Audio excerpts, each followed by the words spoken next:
नमस्कार, welcome to film hall Odisha. तो ओडिशार फिल्म डेवलपमेंट ପାଇଁ ଯେହେତु ଫିଲ୍ମ ହଲ୍ ଓଡ଼ିଶା ଆଗେଇ ଆସିଛି ତ ତାହାର କିଛି କିଛି ଆମେ ଡେଭଲପମେଣ୍ଟ ପାଇଁ ଚେଷ୍ଟା କରିବା। Okay, show let's enter to the content level. Fear zone ଯେଉଁଟାକି ଆମର ଥିଲା। ଓକେ, କ'ଣ କ'ଣ ଫିୟର ଜୋନ୍ ଆମକୁ ଫୋକସ୍ କରିବା ଏଇ ଫିଲ୍ମ ହଲ୍ ଓଡ଼ିଶା ଶୋ କରୁଛି। କିଛି କିଛି ଫିଲ୍ମ ଥିଲା ଯେଉଁଟାକି ଡାଇରେକ୍ଟ କ୍ଲିପ୍ ଆଣିକି କପି କରାହେଇଛି। ଓକେ, ତ ସେଇ କ୍ଲିପ୍ ଗୁଡ଼ାକୁ ମୁଁ ଆପଣଙ୍କୁ ଦେଖେଇ ପାରିବି।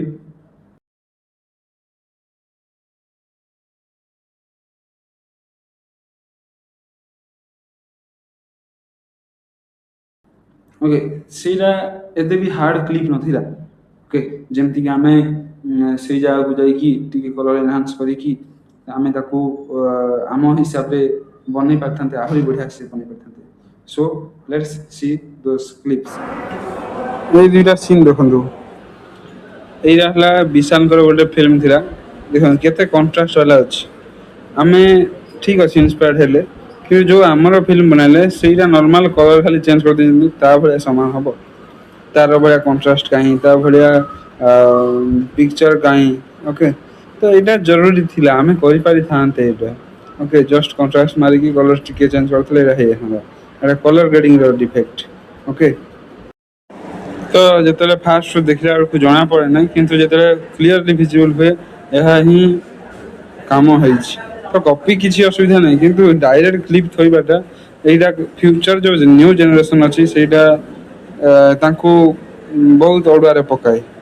ଓକେ, ତ ଯେତେବେଳେ ମୁଁ ଫାଷ୍ଟ ଏଇ ମେଢା ସିନ୍ ବି ଦେଖିଲି, ତ୍ରିଶାର ଗୋଟେ ଫିଲ୍ମ ସରି ଭିଡ଼ିଓ ସଙ୍ଗ ଥିଲା, ସେଇଠୁ ପୁରା ଡାଇରେକ୍ଟ କ୍ଲିପ୍ ଅଣା ହେଇଛି।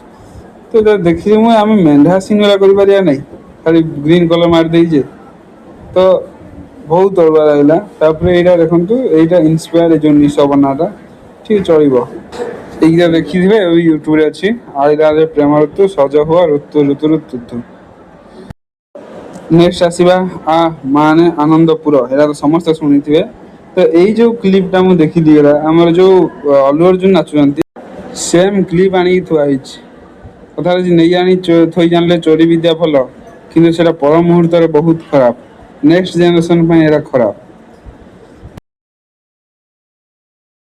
Here we are not blaming the director or the filmmaker. ସେଇଠି ସେମାନେ ସେଇ ଟାଇମ୍ରେ ଯେହେତୁ କିଛି ଚେଷ୍ଟା କରିଛନ୍ତି, ଏପର୍ଯ୍ୟନ୍ତ ଓଡ଼ିଆ ଫିଲ୍ମକୁ ବଞ୍ଚେଇ ଆସିଛନ୍ତି। ତ ଆମେ ଯଦି ସେଇଠି ଆମେ କହିବା ନାହିଁ କପି ପାଇଁ ଏଇଟା ହେଇନି ସେଇଟା ହେଇନି, ତ ସେଇଟା ଆମର ହିଁ ଭୁଲ। ଓକେ, ସେଇ ପର୍ଯ୍ୟନ୍ତ ସେମାନେ ତ ଯେଉଁ କିଛି ଗ୍ୟାପ୍ ଥିଲା ସେଇ ଗ୍ୟାପ୍ଟା ସେମାନେ ଯାହା ବି ହେଲେ ଫିଲ୍ଅପ୍ କରିଛନ୍ତି, ଯାହାଫଳରେ ଏବେ ନୂଆ ନୂଆ ବହୁତ ଗୁଡ଼ିଏ ଅରିଜିନାଲ୍ ଭଲ ଭଲ ଷ୍ଟୋରି କିମ୍ବା ଭଲ ଭଲ କଣ୍ଟେଣ୍ଟର ଫିଲ୍ମ ଦେଖୁଛନ୍ତି। ଆସିଲା ରେଭିଲିୟନ୍ ଆସିଲା, ମାନେ ସମସ୍ତେ କମ୍ପ୍ଲେନ୍ କଲେ କି ଏମିତିଆ ଫିଲ୍ମ ହେବା ଦରକାର, ଏମିତିଆ ଫିଲ୍ମ ହେବା ଦରକାର, ଷ୍ଟୋରି ନାହିଁ, କଣ୍ଟେଣ୍ଟ ନାହିଁ, ଯାହାଫଳରେ ଏବେ ନୂଆ ନୂଆ ଫିଲ୍ମ ଆସୁଛି। ଓକେ, ତ କିନ୍ତୁ ସପୋର୍ଟ କରିବା ଏଇ ଫିଲ୍ମ ହଲ୍ ଓଡ଼ିଶାକୁ, ଯାହାଫଳରେ ଆମେ ସେଇ 50-100 ଟଙ୍କାରେ ବି ଆମେ ଫିଲ୍ମ ଦେଖାଇ ପାରିବା ଆମ ଓଡ଼ିଶା ସାରଙ୍କୁ।